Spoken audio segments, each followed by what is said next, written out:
नमस्कार। APN news के लोकप्रिय कानूनी प्रोग्राम लीगल हेल्पलाइन में आप सभी का बहुत स्वागत है और मैं हूं आपके साथ नेहा दुबे। इसमें हमारे कानूनी विशेषज्ञ रोज़मर्रा की ज़िंदगी की समस्याओं से जुड़े कानूनी मसलों पर आपकी शंकाओं का समाधान करते हैं। आप भी इस प्रोग्राम से जुड़ सकते हैं और फ़ोन करके कानूनी राय ले सकते हैं। आज हम आपको खाद्य सुरक्षा कानून के बारे में जानकारी देंगे और इस विषय पर तफसील से जानकारी देने के लिए हमारे साथ मौजूद है ऋषिपाल जी, जो कि सीनियर अधिवक्ता हैं और कानून की जानकार हैं। बहुत बहुत स्वागत है ऋषिपाल जी आपका। नमस्कार जी, तो ऋषिपाल जी आपको बहुत ही विस्तार से जानकारी देंगे और खाद्य सुरक्षा अधिनियम के बारे में बहुत ही विस्तार से आपको बताएंगे। लेकिन उससे पहले अगर आपका कोई सवाल है तो आप हमें कॉल कर सकते हैं। नंबर्स आपकी टीवी स्क्रीन पर फ्लैश हो रहे हैं। नंबर्स हैं 0120612793 पर कॉल करें या फिर 0120612793 पर भी आप हमें कॉल कर सकते हैं। विषय बहुत महत्वपूर्ण है, खाद्य सुरक्षा कानून के बारे में आज हम आपको जानकारी देंगे।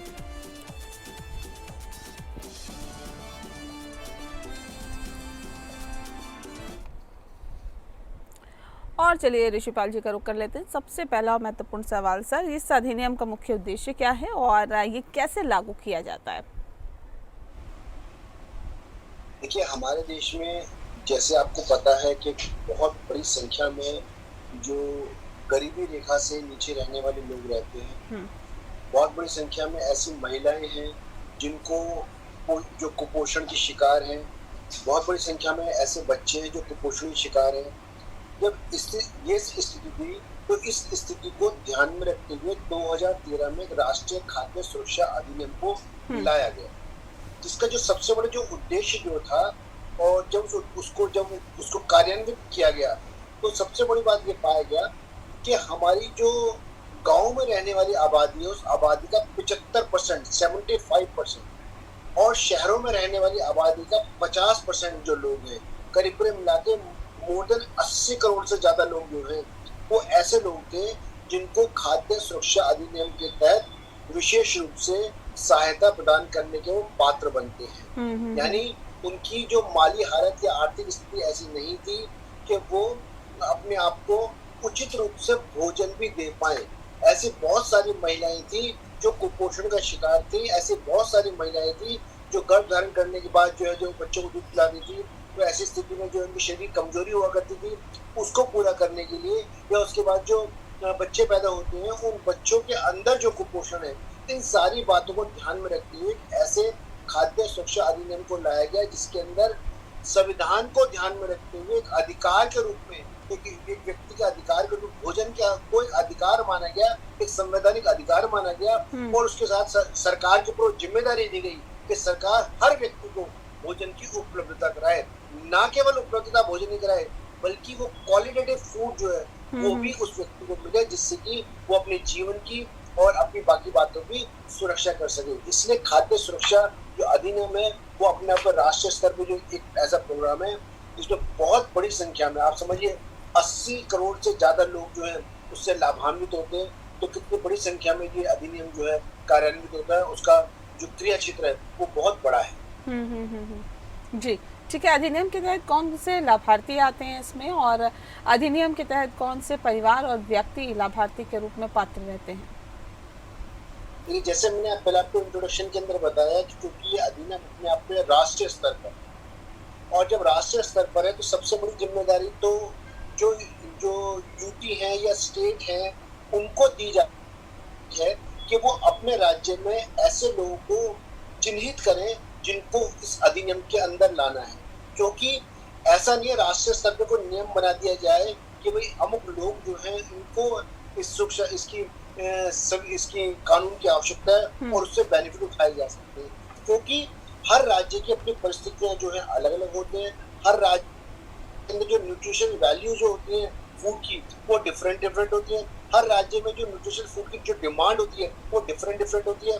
हर राज्य में रहने वाले नागरिक हैं उनकी भी न्यूट्रिशन फूड की डिमांड और वैल्यू जो है वो अलग अलग होती है।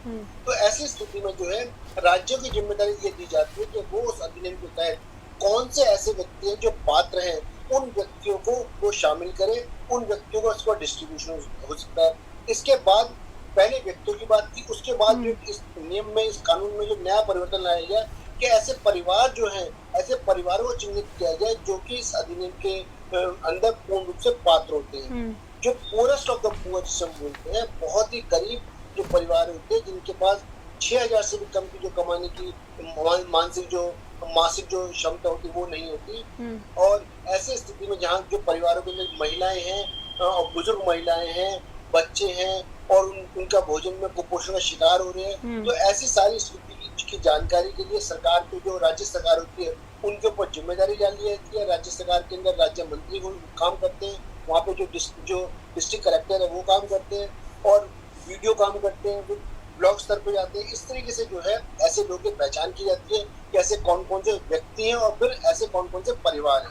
वो टारगेटेड किया जाता है कि ऐसे कौन से परिवार हैं जिनको उसको सुरक्षा की आवश्यकता है और फिर वो सुरक्षा उनको चिन्हित करने के बाद योजना बनाई जाती है और फिर उनको डिस्ट्रीब्यूशन का जो अगला चरण है उसके हिसाब से उनको डिस्ट्रीब्यूशन किया जाता है। जी सर, ये बताइए कि सुरक्षा के लिए, इसमें खाद्य सुरक्षा के लिए क्या प्रावधान है और कैसे सुनिश्चित किए गए हैं?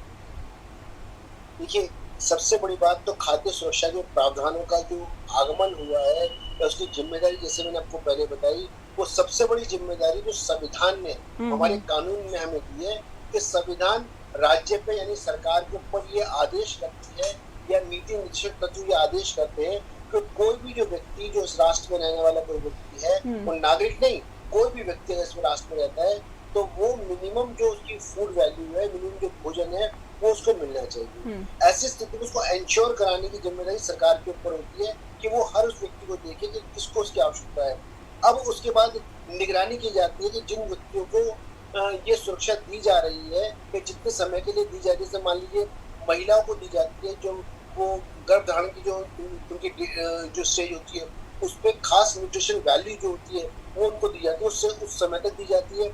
और ये भी ध्यान रखा जाता है कि जो महिलाएं जो ऑलरेडी एनरोल्ड होती हैं, जो ब्लॉक के अंदर एनरोल होती है, उनको सारी सुरक्षा दी जाती है, समय तक उनको दी जाती है कि ऐसा नहीं समय से पहले वो सुविधा खत्म हो रही है या समय के बाद भी चलाई जा रही है। तो ऐसी स्थिति में जो ये सारी खाद्य सुरक्षा की जो व्यवस्था है इनका ध्यान रखा जाता है। न केवल ध्यान रखा जाता है बल्कि लगातार निगरानी की जाती है कि ऐसा नहीं है कि भोजन का जो है वो एक बार दे दिया गया उतना काफी है। उस भोजन की, उस न्यूट्रिशनल वैल्यूज की, विशेष तौर पर जैसे मैंने आपको पहले भी कहा कि जो महिलाएं हैं, जो बच्चे हैं, जिनको एक एज तक लगातार खास तरह का न्यूट्रिशन चाहिए, उसकी निरंतरता जरूरी होती है। तो ऐसी स्थिति में उस निरंतरता को कायम रखने के लिए हम देखते हैं कि हमारे देश में लगातार सरकारें आती हैं, सरकारें जाती हैं। इसलिए ये जो कानून है वो राज्य स्तर पर नहीं है, वो राष्ट्रीय स्तर पर है। सरकारों का आना जाना, इलेक्शंस का होना एक अलग बात है, लेकिन ये जो कानून है, ये जो आवश्यकता है, एक प्रभावी आवश्यकता है, तो उसको लगातार इसकी निगरानी की जाती है। और जैसे जैसे इसके अंदर ऐसा होता है कि जो व्यक्ति अगर या उसमें रहने वाले जो लाभार्थी उनकी संख्या अगर बढ़ती जाती है, तो बढ़ने पर फिर उसके अंदर जो उसकी जो सप्लाई होती है, सप्लाई चेन को बढ़ाया जाता है और वहां तक उसकी निगरानी में उसको पहुंचाया जाता है। जी, ठीक है। ये बताइए कि लक्षित सार्वजनिक वितरण प्रणाली यानी TPDS जिसे कहते हैं, इसकी भूमिका क्या रहती है और अधिनियम के तहत कैसे काम करती है? देखिए, अब तक जो अगर आपसे बात करेंगे करीब 2010 से पहले की बात करेंगे या 2005 से पहले की बात करेंगे, तो हमारे यहाँ पर जिसे उचित दर दुकान जिसे बोलते हैं, सामान्य भाषा में हम बोलते हैं राशन की दुकान जिसे बोलते हैं। राशन की दुकान के ऊपर जो है लाभार्थी जिनको सब्सिडाइज जो फूड होता था उसको लेने के लिए राशन की दुकान के अंदर जो है लोगों को राशन का कार्ड बनाया जाता था और कार्ड बनाने के बाद उनको भोजन की या अन्न की सुविधा दी जाती। उसके बाद उसमें एक परिवर्तन किया गया। उसमें परिवर्तन ये किया गया कि उसके अंदर एक तो गरीब लोग और एक उसके अंदर डिफरेंट जो कार्ड्स है, जैसे मान लीजिए ब्लू कार्ड होता है, येलो कार्ड होता है, डिफरेंट कार्ड दिए जाते हैं ये पता लगाने के लिए कि उस गरीब के अंदर और बहुत पोरस गरीब कौन है। यानी कि जो टारगेटेड जो हाउसेज है, यानी कि ऐसे हाउस जहाँ पे ये टारगेट करना जो गरीब से भी गरीब है। एक तो गरीब है कि हाँ बच्चे लोग किस तरह भोजन चला रहे हैं कि बिल्कुल कोई व्यवस्था नहीं है और कोई कमाने वाला नहीं है या घर में कोई बीमार है, लगातार बीमार है। तो ऐसी स्थिति में जो सरकार होती है, जो जिला प्रशासन होता है, जिला प्रशासन के ऊपर जिम्मेदारी दी जाती है कि वो ऐसे परिवारों को चिन्हित करे जिन परिवारों को इस भोजन के जो ये खाद्य सुरक्षा अधिनियम है, इस अधिनियम के अंदर उनको जो सुरक्षा प्रदान करने की या उनको विशेष रूप से जो है सुविधा प्रदान करने की आवश्यकता है। क्योंकि ये आवश्यकता अगर नहीं होगी, ये टारगेटेड प्रोग्राम नहीं होगा, और ये एक मान लीजिए कैजुअली चलेगा, तो ऐसी स्थिति में जिन लोगों को वास्तव में इस खाद्य सुरक्षा अधिनियम की जो आवश्यकताएं या उसकी जो लाभ है मिलने की जरूरत है, उन तक वो लाभ नहीं पहुंच पाएगा। इसलिए विशेष तौर पे उन फैमिलीज को टारगेट किया जाता है जिनको जिनको इसकी विशेष रूप से आवश्यकता है। उसमें जैसे मैंने आपको बताया, फैमिली के अंदर भी ये देखा जाता है कि अगर मान लीजिए कोई महिला है, वो महिला गर्भ धारण कर रखी है या स्तनपान कराती है, तो ऐसी स्थिति में जो है विशेष न्यूट्रिशन फूड जो है उनको प्रोवाइड कराया जाए। तो इसीलिए ये सोच है कि जिससे कि उन टारगेट किया जा सके उन व्यक्तियों को, उन समूह को, उन घरों को जहाँ पर यह सुविधा जो है सामान्य रूप से नहीं विशेष रूप से मिले। बिल्कुल। अब सर सवाल ये भी है कि अधिनियम में महिला सशक्तिकरण के लिए क्या प्रावधान है और कैसे इसे लागू किया जाता है? देखिए, सबसे बड़ी जो इस नियम में सबसे बड़ी जो विशेष बात है वो यही है कि इस नियम में जहाँ पर जो खाद्य सुरक्षा की बात की गई है उसमें सबसे बड़ी बात यही है कि किस तरीके से जो महिला सशक्तिकरण को इसमें आगे रखा गया है। सामान्य तौर पे जब अब 2012-13 से पहले जो राशन कार्ड बनते थे उसमें जो परिवार का मुखिया पुरुष हुआ करता था उसका नाम ही राशन कार्ड में मुखिया के तौर पे आया करता था।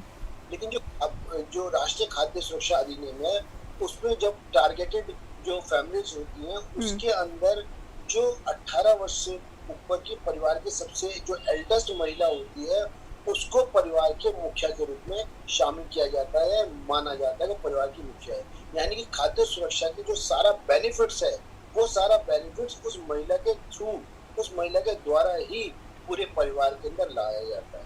वो महिला ही परिवार में लोगों को बताती है कि उसकी आवश्यकता क्या है, या उस परिवार में कोई वो महिला अगर है तो उस महिला की अपनी आवश्यकताएं, जैसे मैंने आपको पहले भी एग्जांपल वो उदाहरण देके बताया कि अगर वो गर्भवती महिला है या ऐसी महिला जो जो स्तनपान कराती है या कोई और न्यूट्रिशन वैल्यू है, या बच्चे ऐसे हैं जिनको कुछ खास तरह का कुपोषण है या उससे संबंधित आवश्यकताओं की आवश्यकता चाहिए, तो ये सारी चीजें जो है तो एक विशेष तौर पर सबसे बड़ी बात है head of the house hold रखा जाता है कि उस परिवार की हेड को, मतलब पहले की तुलना में अब उस राशन कार्ड में जो हेड होगी वो व्यक्ति नहीं, कोई मेल नहीं होगा बल्कि वो फीमेल होगी जो एल्डेस्ट होगी। न्यूट्रिशन सपोर्ट जो होता है वो दिया जाता है। तो न्यूट्रिशन सपोर्ट कैसे दे सकते हैं वो विशेष तौर पर देखा जाता है कि किस बच्चे को, अगर मान लीजिए बच्चे 6 महीने 14 साल के बीच में तो कैसे देने, इवन 6000 तक की जो सहायता है वो भी दी जाती है।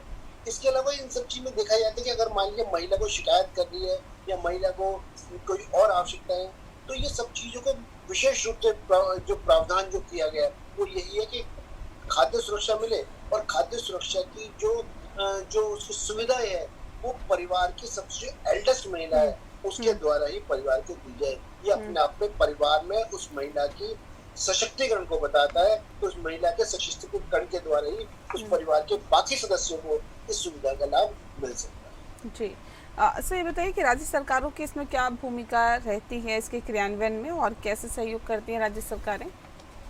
देखिए, जैसे सबसे पहले मैं आपको बताया कि जो स्टेट होती है, जो राज्य सरकार होती है, हमारे देश में भिन्न भिन्न राज्य हैं और भिन्न भिन्न राज्य होने पर हमारे देश में हम देखते हैं कि हमारे देश में कोई नॉर्थ ईस्ट में अलग राज्य जो स्टेट्स हैं वहाँ पर लोगों की जो न्यूट्रिशन वैल्यूज हैं, डिमांड्स हैं, वो डिफरेंट हैं। जो कोस्टल रीजन है, जो तटवर्ती राज्य हैं, वहाँ पे लोगों की कोस्टल जो न्यूट्रिशन डिमांड वो अलग है। ऐसे जो हिली एरियाज है, जो पर्वत में रहने वाले हैं, उनकी डिमांड अलग है।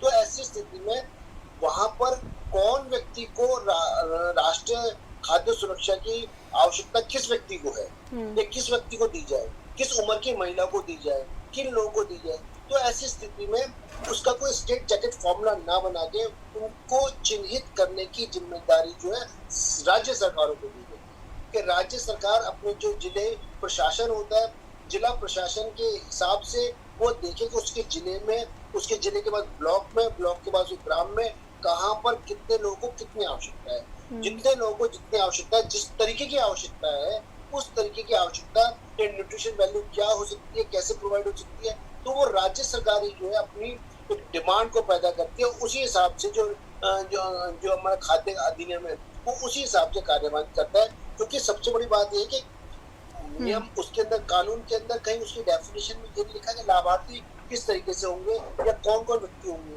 उसकी जिम्मेदारी जो है राज्य सरकार के ऊपर दी गई है कि वही देखेगी। अगर मान लीजिए आदिवासी क्षेत्र भी हो सकते हैं, कोई और क्षेत्र भी हो सकता है, उड़ीसा का क्षेत्र भी हो सकता है, बिहार का क्षेत्र भी है और अलग अलग क्षेत्र है, तो कहीं पर क्या न्यूट्रिशन वैल्यू है, लोग की जो भोजन की जो आवश्यकताएं क्या है, उनकी लाइकिंग क्या है और उनकी क्या चीजें मतलब किस तरह से वो लोग उसको लेते हैं, तो सारी की सारी जिम्मेदारी ये राज्य सरकार पे। इसलिए राज्य सरकार की भूमिका खाद्य सुरक्षा अधिनियम में बहुत महत्वपूर्ण हो जाती है, क्योंकि सब लोगों को चिन्हित करना, हाँ। लोगों को एक उनकी लिस्ट बनाना है। इस ये टारगेटेड, जो हमने आपने पहले शब्द इस्तेमाल किया, टारगेटेड जो हाउस होते हैं उनको टारगेट करना, उनको चिन्हित करना, उनकी पहचान करना, उनकी गिनती करना, ये सारी की सारी जिम्मेदारी जो है राज्य सरकार जिला प्रशासन के द्वारा कराती है। इसलिए इस अधिनियम में राज्य सरकार की भूमिका अपने आप में बहुत महत्वपूर्ण है। ठीक है सर, ये बताइए कि शिकायत निवारण तंत्र इसमें क्या है और ये कैसे काम करता है?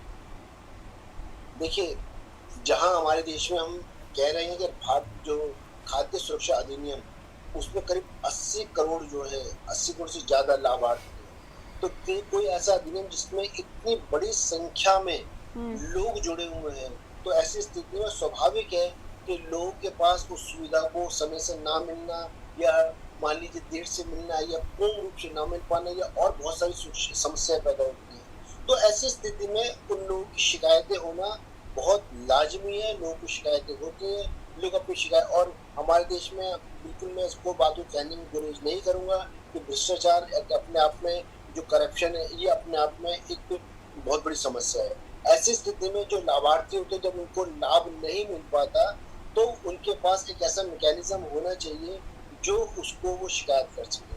तो उस शिकायत करने में जो सब, जैसे आप जानते हैं इस समय हमारे देश में हर जगह डिजिटल जो प्लेटफॉर्म है बहुत तेजी से बढ़ रहा है। तो डिजिटल प्लेटफॉर्म के अंदर जो हमारे जो वेबसाइट पर जाके आप जो खाद्य सुरक्षा का अधिनियम की वेबसाइट है, उस पर जाके सबसे पहली बात तो उस पोर्टल पर जाके आप शिकायत कर सकते हैं। बहुत आसानी से शिकायत हो सकती है, ऑनलाइन शिकायत हो सकती है, घर बैठे हो सकती है, और जहां वो बैठे हैं वो हो सकते हैं, क्योंकि हमारे देश में आज के युग में ऑनलाइन सुविधा सब जगह है। उस ऑनलाइन सुविधा की एक और चरण में हम बात करते हैं, तो हमारे फोन्स के अंदर एक ऐप होती है जो फूड सिक्योरिटी की ऐप होती है। आप उस ऐप को भी डाउनलोड कर सकते हैं। उस ऐप के अंदर भी जो है एक बॉक्स होता है जिसके अंदर अपनी शिकायत को आप कर सकते हैं, और वो शिकायत मतलब संबंधित अधिकारी के पास जाती है, और क्योंकि ऑनलाइन होती है उसका रिकॉर्ड होता है, इसलिए कंपलसरी उसका रिप्लाई करना बहुत जरूरी है। इसके अलावा अपनी शिकायत को जो है आप जो आपका जो फूड सेफ्टी ऑफिस इंस्पेक्टर होता है उसके पास भी जाके कर सकते हैं। इसके अलावा आपको शिकायत को नहीं सुने या आपको किस तरह से परेशानी हो रही है, तो कंसर्न पुलिस स्टेशन के अंदर भी जाकर आप शिकायत कर सकते हैं। बिल्कुल, ऐसे बहुत सारे ऑप्शंस हैं कि जिसके पास जाकर आप शिकायत कर सकते हैं। सर, आपने बहुत सारे ऑप्शंस बता दिए। अगर लोगों को शिकायत होगी तो ये इन तमाम ऑप्शंस में से कोई भी एक तरीका इस्तेमाल कर सकते हैं जिससे कि वो शिकायत कर सके। बहरहाल बहुत ज़्यादा इन्फॉर्मेशन आपने इस पूरे कानून के बारे में दी, इसके लिए आपका बहुत बहुत शुक्रिया। इसी के साथ लीगल हेल्पलाइन में फ़िलहाल के लिए इतना ही। मुझे दीजिए इजाज़त। नमस्कार।